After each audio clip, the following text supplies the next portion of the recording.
The U.S. and its Western allies are looking for more military presence in South Sudan. The U.S. has circulated a proposal at the UN Security Council that calls for the deployment of more Western forces to the crisis-hit African country. The proposal calls for 4,000 more troops to be deployed in Juba and its surrounding areas. The U.S. and its allies have already sent 12,000 under the United Nations mission in the Republic of South Sudan. Their mission to protect civilians. But is the U.S. looking for more excuses to expand its presence in Africa? I think that you're dealing with a policy that we've seen over decades of actually chaos, war, disruption, and genocidal policies. I mean, look at the situation in South Sudan. This was a total creation of Samantha Powers, Susan Rice, and others.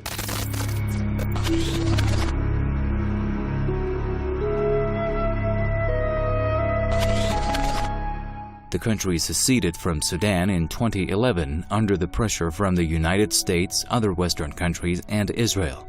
The plan to divide Sudan was part of a grander scheme to weaken African nations. The war there is the result of yet another Washington intervention in a foreign country, resulting in violence and chaos. The U.S. is also aiming to go after South Sudan's oil, a sector in which China has heavily invested in, and by doing so to undermine China's efforts in that country. This is a delicate moment because you've made a strong, irrefutable point about your rights to your resources. And now we need to get those resources flowing again so that you can benefit from what is the natural treasure of South Sudan. I think that the South Sudan government is aware of the fact that there have been several proposals floating around that the South Sudan be placed under the receivership of the United Nations. And in other words, this would be a direct violation of their sovereignty.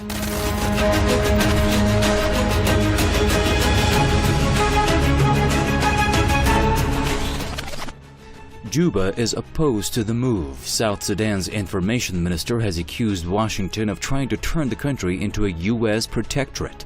We have not evaluated them, and as such, all those who are talking about increasing the number of the UNMISS force, we objected to that because, after all, we are not seeing anything being done by UNMISS. Information Minister Michael McQueen has said the forces should be independent rather than under UN command. Okay. Even here in this camp, is UNMISS performing its functions and duties?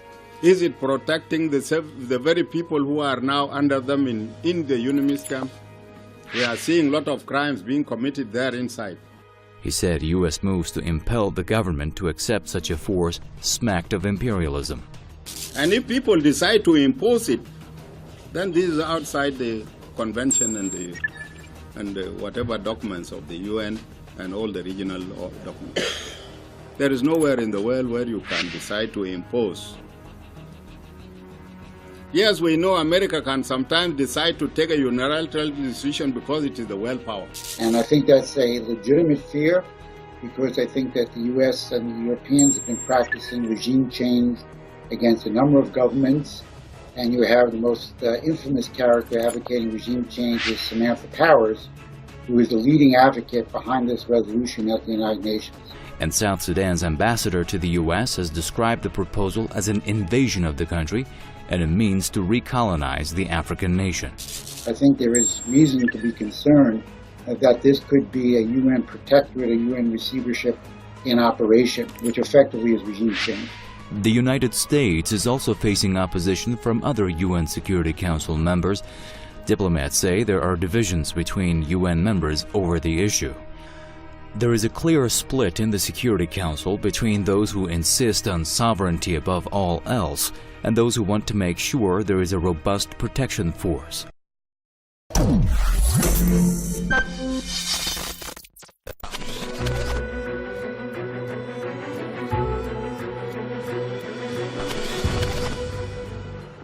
The United States is facing increasing criticism after announcing plans to sell a major package of arms and military equipment to Saudi Arabia.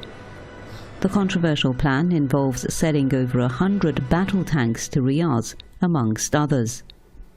Washington says a segment of the tanks will replace those damaged in battle. And this is already being viewed by observers as a sign that the Saudis have suffered heavily in the kingdom's current war on Yemen. The US and Britain pump arms into the Middle East and to the Gulf states for very clear and strategic reasons. Of course, there's the obvious reason of profit for the arms companies that are involved. The manufacturing industries have really been hollowed out in the US and Britain in recent decades. But one industry that still does thrive is the high technology, advanced weaponry industry, the arms industry. And the Gulf states are some of their most lucrative markets.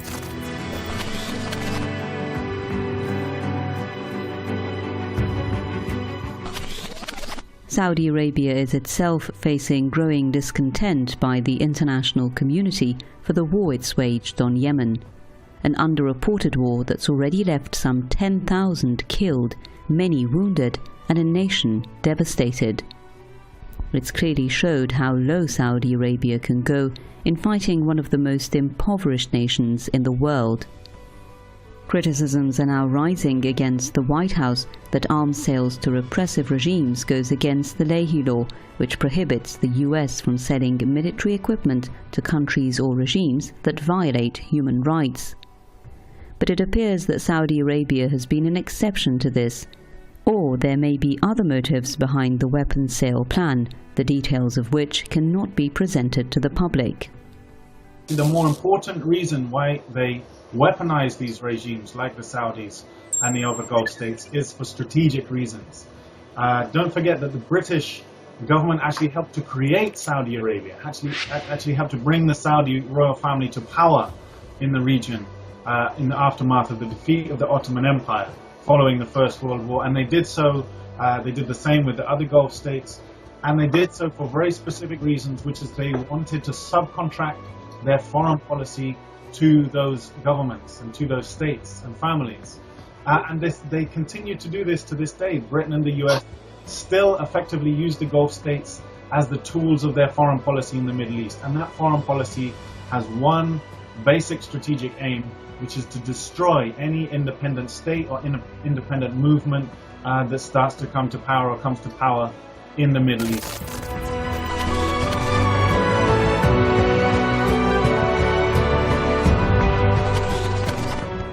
Apart from its poor rights record, Saudi Arabia is also internationally known for its hostile foreign policy agenda.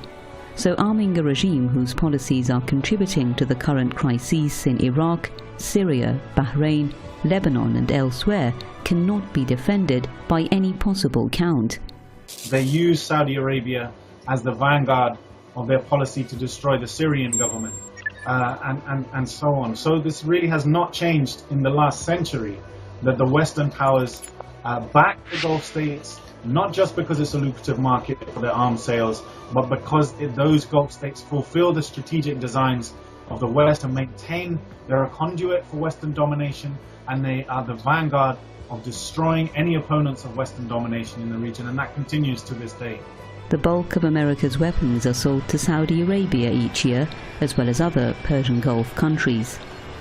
This is a critical issue given that several countries in the Middle East are gripped by a series of crises, chiefly blamed on outside forces. One immediate conclusion is that the Americans may be after having the Middle East be broken up into smaller entities, partitioned as they have stated before for Iraq and Syria. This is also considered to serve the interests of Israel. But the blood of thousands of civilians would eventually come back to haunt the US and its main ally Saudi Arabia, who's financially running dry in the war on Yemen.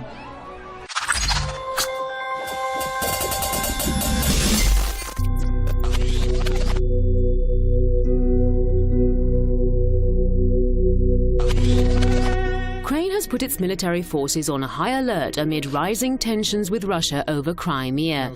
Ukrainian President Petro Poroshenko says he has ordered all military units near Crimea and Donbas regions to be at the highest level of combat readiness. Meanwhile, a Ukrainian military official has said war with Russia could break out at any moment. Ukraine's army has also said it's been holding scheduled military exercises in the country's south since Wednesday. Earlier, Russian President Vladimir Putin accused Kiev of trying to carry out armed incursions into Crimea. I think it is obvious for everyone now that the current Kiev authorities are not seeking a way to solve the problems through talks but choose terror. This is very concerning. Poroshenko rejected Putin's accusations as insane, saying they are a cynical pretext used by Russia to make more military threats against Ukraine. What's very clear is that for over a year now, since the Minsk agreements were signed, the Ukrainian government has failed to deliver on promises made in the Minsk agreement. So, for example, the Ukrainian army and Ukrainian paramilitary forces have failed to pull back heavy artillery pieces from the zone where the Donbass is. And in fact, especially in recent weeks, there has been regular heavy shelling of Donetsk People's Republic and Lugansk People's Republic, resulting in civilian fatalities.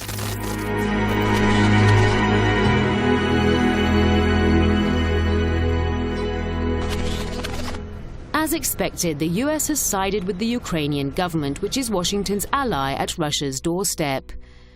The US ambassador in Ukraine said he sees no evidence to corroborate Russia's accusations of a sabotage plot by Kiev in Crimea, which rejoined Russia following a referendum in the region 2 years ago. The White House does not recognize the referendum results and has since imposed several sets of sanctions against Russia over the matter, and also the crisis in eastern Ukraine, where pro-Russian forces fight government troops. America's European allies have also imposed sanctions on Moscow. But the Kremlin says the pressures won't change its stance on the Ukraine crisis.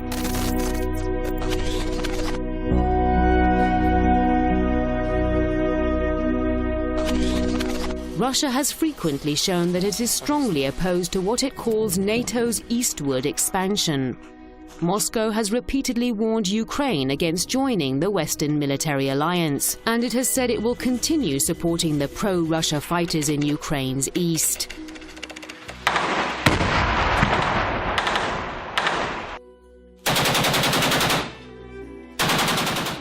The Russian government sees Kiev's efforts to join NATO as part of a scenario aimed at encircling Russia, which has boosted its military might to counter any potential threat from beyond its borders. Russia has modernized its nuclear arsenal as well as its aircraft, submarines and its ballistic missiles, which are capable of targeting any point on Earth.